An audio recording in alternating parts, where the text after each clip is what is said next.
At 4:30 a.m. on January 1st, 2018, my wife took her final breath and was pronounced dead. Over the previous 4 years, Lisa's heart had been structurally destroyed by amyloidosis. Imagine sand coursing through your bloodstream, one of her doctors told me. The disease was an offshoot of a primary illness, a rare blood cancer with a ridiculously long name, Waldenstrom macroglobulinemia.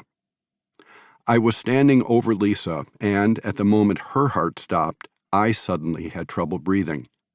Even though I had anticipated this event for 2 years, even though I was given a pretty accurate description of what would unfold in her final days, and even though I imagined I would be calm and even heroic when it finally happened, I was instead completely dumbfounded, shocked. I was gulping for air, and I found it hard to think straight.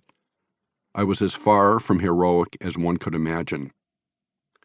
At the immediate moment of death, Catholics cross themselves. Protestants may recite the Lord's Prayer or the 23rd Psalm.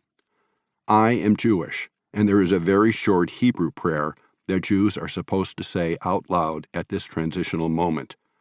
Baruch Dayan Ha'emet. Blessed is he, the true judge. Simple, to the point. I even had the prayer book open nearby in anticipation. Yet as hard as I tried, I could not read it. I struggled, but my brain simply wouldn't function, and the words I saw on the page would not come out of my mouth. This had never happened to me before. I really mangled it and then just gave up entirely.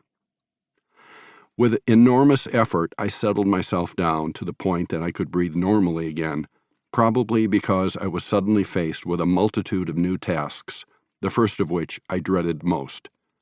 I went into our daughter's room, woke Claire up, and told her it was all over. Her mother had just died. From the moment we found out Lisa was pregnant 20 years earlier, I felt an immediate sense of protection for this embryo, the likes of which I never felt before. That feeling never dissipated. Now, 20 years later, I could do nothing to protect my child from the greatest hurt of her life. I stayed in Claire's room for a long time, hugging her as she cried. Then I brought her into the bedroom, where I held her over the bed crying. Finally, I called the funeral home and waited for them to come and take Lisa away from us forever.